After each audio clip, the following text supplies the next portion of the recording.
I'm Ebong. And I'm Sonya. And today we are dishing with you from the brand new Tacklebox in Cleveland Park. This is their second location.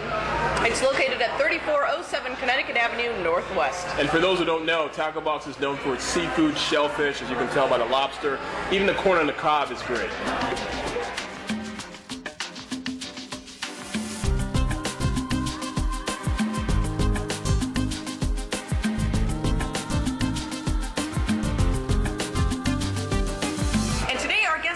Sharpe. He is part of a great organization which you know I'm going to love called Pets to Vets. Two of my favorite things. Tell me about your organization.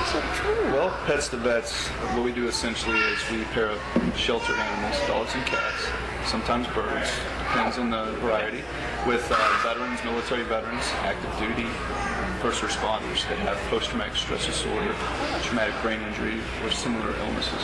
We hear quite frequently about animals being used for therapy for one reason or another, but why do you think it is that animals are helpful in this sense? Just because they're something to cuddle with, to be calm? It's very simple. They don't judge you. People judge you no matter what they say they do not. You know somebody, you can relate to this. In the back of your mind, you can tell somebody something that's vulnerable about yourself. Mm-hmm. And you do feel that, even though they say they're not judging me, you kind of feel in the back of your mind that they still are. Even cats, they may be dismissive, but they don't judge. So you're anti-cats in this program? No, I'm just... You know you're a cat person, I understand. You know cats too. Okay. So how did this get started? Personal experience. I myself served in the Air Force Security Forces, and I came back after 9/11 around March 2002, and segregated myself from my family and my friends. A lot of outbursts, bad attitude, very easily agitated with anything and anybody. My father, who tried to talk to me, who was a veteran as well from Vietnam, and then my grandfather in World War II, they'd ask me, what's it like being over in the desert? Never went there. And I would just come back with a lot of profanities. So then my friend found out that, hey, there's something wrong with you. I'm going to go check out this pit bull rescue. Do you want to go? I said, absolutely. I'm a fighting guy. I like to start fights. I'm a fighting dog, so I thought. And lo and behold, I go to this pit bull rescue, and I see this little pit bull puppy about 2 months old. And it was love at first sight. It essentially was. There was all these her brothers and sisters were all over me, but she was the only one who didn't pay any attention to me. So I love a good challenge. My dad always said, I don't think you're cut out for the military, so I said, okay, I'll prove you wrong 6 years later. And then I chose her, named her Cheyenne, affectionately so, because I have a little bit of American Indian in my family. And so what happened is that 2 weeks later, after I brought her home, Cheyenne witnessed one of my many outbursts.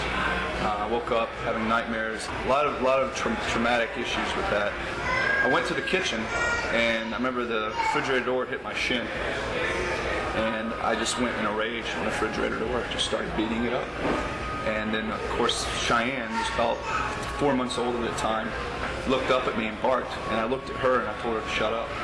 And she just looked at me, cocked her head, and she said, what are you doing? Like, look at me, you look like you're crazy. And I was. And so I picked her up, took her back to my bed, and I just lost it, and just bawling, crying, and she would just inch her way up on my chest and lick the tears off my face, and all you could do was laugh, right?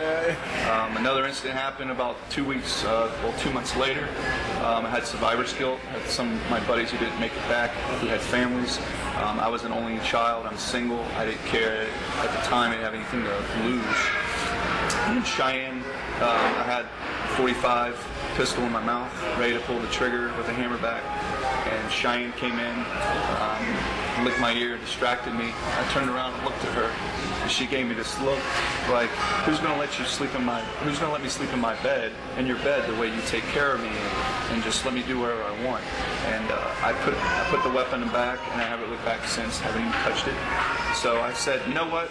There's a lot of service animals out there doing lots of good work. We advocate what they do, but it takes a lot of money, $30,000 to $50,000 for these animals. It takes 3 to 4 years to get them to the veterans. There's a lot more veterans coming back as opposed to service animals being produced for these individuals. So I said, you know, Cheyenne, watching a news segment one day, was watching a segment on service animals, and I said, you know what, you kind of like a service dog for me. I said, anybody out there pairing up shelter animals with, you know, men and women like myself? There wasn't at the time in January 2009. Talked to Walter Reed. They said there's a need for this, and I went out with passion and went through all my savings, started this organization up, and we paired up 50 veterans and a couple firefighters with 50 dogs and/or cats since October 2009. It's amazing that you can tell these very personal stories about yourself. And do you think that you would be able to do that if it wasn't for having Cheyenne with you? And do you think that that's what you want other service members to get out of it? Absolutely. The message I want to get across here is very simple, is that even though you feel like you look different by others and that you feel different and that other people cannot relate, an animal, no matter what, can relate because they don't talk back. And they just sit there, and Cheyenne listened to me for hours. Well, when you go into the Veterans Affairs Hospital, no offense to them, but they only give you an hour of their time. And animals can give you their life. Because you saved their life, they know that, and they're going to relate to you, and you can just let it all out. And the big thing about all this is that, you know, 18 veterans commit suicide every day in this country. Every day. So that equates to about 6,000 a year. That's just the ones that are known.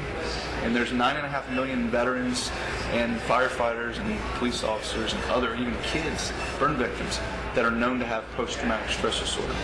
And on the other side of that spectrum, there's 4 million shelter animals put to sleep every year because of overpopulation. I mean, they're your doctors. There's 4 million waiting on you right there for these 9.5 million people. That's what it's all about. So if we have any service members or any of their family watching that think that they might be able to benefit from this program, how can they get in touch with you and maybe take advantage?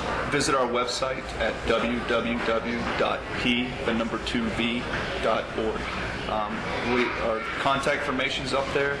Go right to Rebecca Forrest. She's our executive director, part-time. First one we hired in April. And also there's Lynn Gartenhouse. She's our program director. She'll contact you right away and get you to the programs. That's beautiful. It is. That's awesome. That's awesome. We love veterans and we love pets, and it's a great thing to put them together. Thank you so much, David, for being with us. Thank you, Kate. Appreciate you having me. And as always, thank you for being with us. Don't forget you can follow us on Twitter and always be our fan on Facebook. Watch and see who we're dishing with next time.